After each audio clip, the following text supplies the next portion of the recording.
partly it's just the general idea of glocalization, which everybody's familiar with, and relating the local to the universal.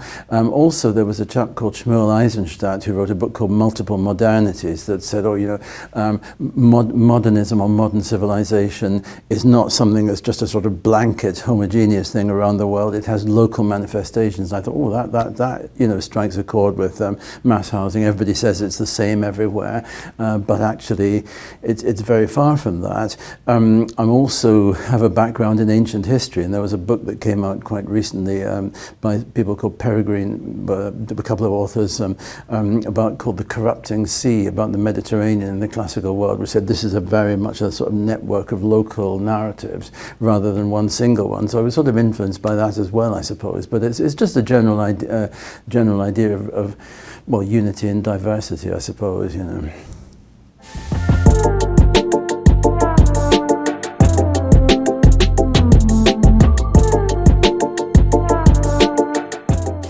I suppose that there are really good examples very close at hand. I mean, for example, in the comparison between like Belgium and the Netherlands, for example, which people would be familiar with. I mean, they both have, to some extent, a common background in the sort of social structure of verzuiling and the sort of pillarization, but different forms. But they've got very different social, economic ethos, and on the one hand the individualistic, and on the other hand the sort of hyper-organized and so forth. And that had a very, very contrasting results in the mass housing realizations. Even although in fact the Dutch housing ministry was actually controlled by the Catholic Party for almost the whole time in the post-war period. So there are some odd little anomalies that people don't really realize, but nevertheless a very contrasting built form realizations. Likewise in Scandinavia, people say, Scandinavia, the welfare state and all this, therefore there are housing estates which exemplify that. Well, I mean, there are huge differences between Sweden, where there was a thing called the Million program, in which somebody from Denmark said, from Copenhagen, when I go over to Malmö, it's like I'm going to the Soviet Union, and they sort of, with enormous housing, this Rosengård of just blocks all arranged in enormous lines and so on, and that's sort of like Sweden, Denmark, it's all kind of little brick buildings. And then in Norway, it's everybody with their own timber-built house, and likewise in Iceland. So it's a sort of, and they have completely different takes on the welfare state. But then that applies, across the world, partly in places that actually don't really build very much social housing at all, and in the global south, and places that, decolonized places that haven't developed elaborate enough state systems, resilient enough state systems to start undertaking big programs, like that. But then others that do, and in very different ways. So like Hong Kong and Singapore, they're both sort of like port cities, British port colonies that were decolonized. They took on very different forms. In Hong Kong, it's lots of clusters of towers erupting from very small sites. In Singapore, it's a big planned new towns, and completely different social and political structures there,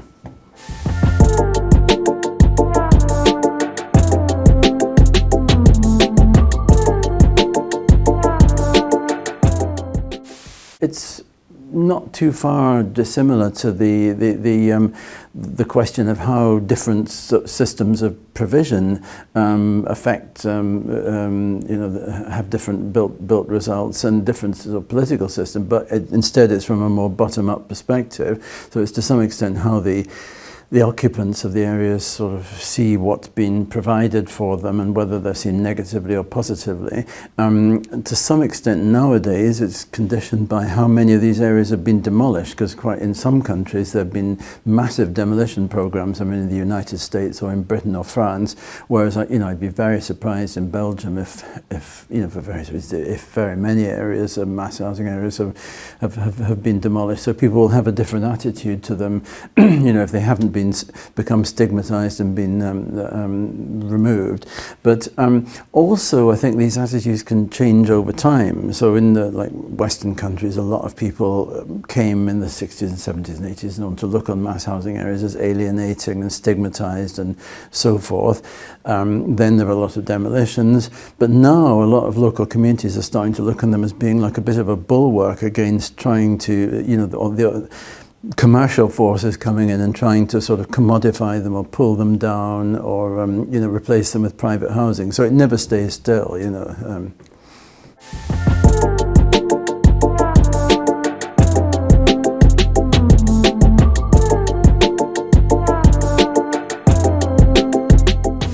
Well, I think mass housing can certainly help to create new identities. So, for example, in Hong Kong and Singapore, public housing programs played a big role in the creation of a new sense of communal identity. So in Singapore, it's a somewhat nationalistic kind of government-controlled thing of, we are Singapore, we're the greatest, and our public housing is fantastic, and it's sort of, housing everybody, 85% home ownership, blah, blah. In Hong Kong, it's what's called the Lion Rock spirit, which is, where, Hong Kong people, getting on with their lives and bettering themselves in the face of adversity, and public housing is sort of part of that narrative as well. Also, I think it can have a role, depending on whether it's seen by the inhabitants in negative terms, then it can have a rather negative effect in some of the, the banlieue in France of, somehow encouraging an increasing sense of social disintegration or delegitimization of the state or whatever. But then on the other hand, if it starts being looked on as a defense against sort of commodification or redevelopment for commercial purposes, then it can help to sort of bring communities together, I suppose,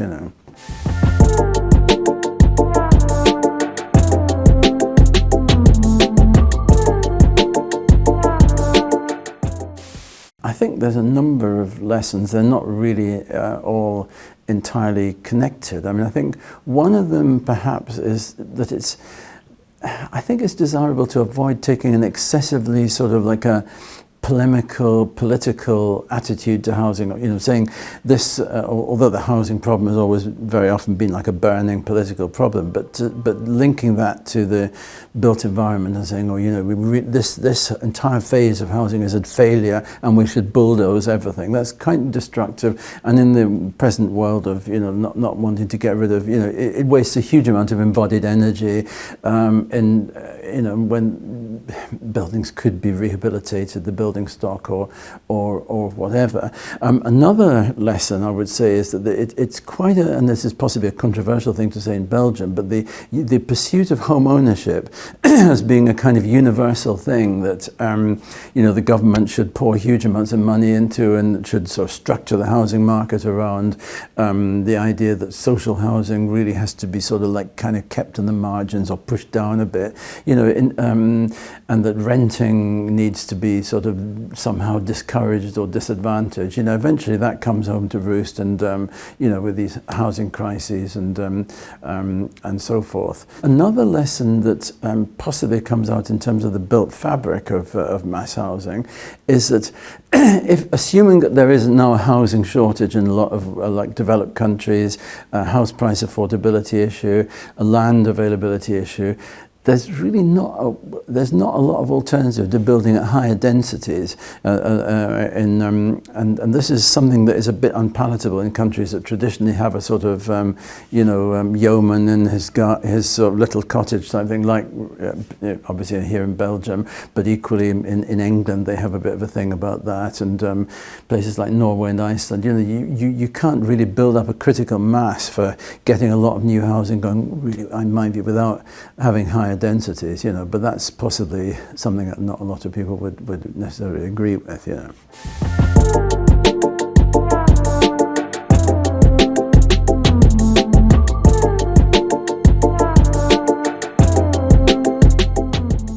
I think that sort of begs a couple of questions. The first one being, are we talking about places with a high demand for housing or a low demand? Because the solutions are rather different in both cases. If it's places with a high demand, then what you're dealing with is like pressure on sites, and the principal threat from a point of view of a sort of heritage or preservation viewpoint will probably be sort of private developers who want to take over sites and build more expensive private housing on them or whatever.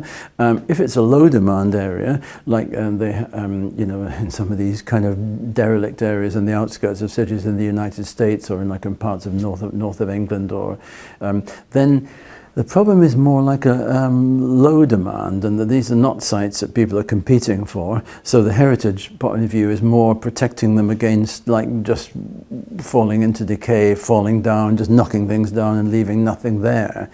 So I think that's probably a challenge for conservation and for sort of heritageization. Another influence on how mass housing links up to sort of heritage pressures or heritage possibilities is who defines what is need in housing, and what's because nowadays there are a lot of like housing discourses where people are saying, these are very bad areas that need to be knocked down, but who are actually like private firms who are wanting to redevelop them at higher densities or something like that. So the kind of threat, it sort of slightly depends again on what sort of area you're talking about, and whether the person making the decision is sort of in the pockets of private property companies, or whether it's a bureaucracy who's wanting, So it really the answer differs in each case, and in some of these post-Soviet cities, for example, where they had a sort of mass privatization, where basically the housing was just handed out to individuals without any form of collective mechanism. Well, that's obviously another totally different issue. That there, the housing is sort of still generally valued, and people are perfectly happy with it, but it's sort of materially decaying a bit. And so the heritage problem there is more how to deal with it. Is not the need for any radical solutions, but it's really more general maintenance issue or something like that. I suppose another sort of heritage issue that could be brought in is whether recording or surveying of buildings or having archival records might be a sort of substitute for actually preserving them. It's probably difficult to think that it's going to be possible to, certainly in a situation like in Belgium, where there's sort of like designating something as a classified monument means that the state is committing itself to spending lots of money on which isn't the case in most other countries. But it's sort of difficult to think of that as being something that is going to be applied on a large scale, and therefore maybe making records of the buildings that have been demolished or whatever, and so that at least they're available in a sort of digital form for future generations is a kind of an alternative, maybe.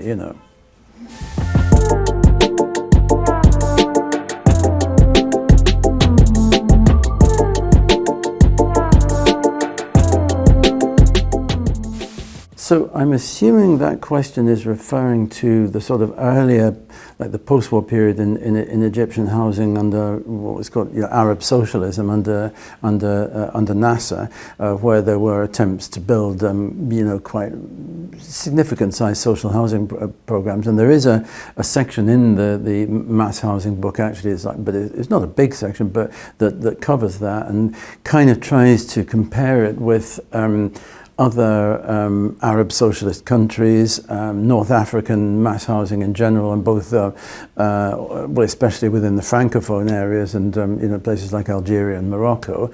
But I'm the best will in the world. I can't read Arabic, so the sources available are pretty limited. So I think really the best effect of this book and the kind of coverage, the sort of generalized, derived from sometimes slightly random secondary sources coverage of this book on loads of different countries, is potentially as a way of not empowering or facilitating people to do research about their own countries or their own societies, but just giving it a little bit of context, really. So I think rather than saying that this book would really be trying to be authoritative about Egypt or authoritative, then I think it's more that possibly like Egyptian scholars should really, if they do some research on Egypt, but it would provide, this book provides a bit of context from outside to show how, in other global South countries, other North African countries, the mass housing challenges were dealt with. I don't think it tries to sort of to be authoritative about certainly not about Egypt, which has a coverage of less than a page. So I think it's really more a sort of facilitating mechanism. Really, that's the most I could say. With apologies. No,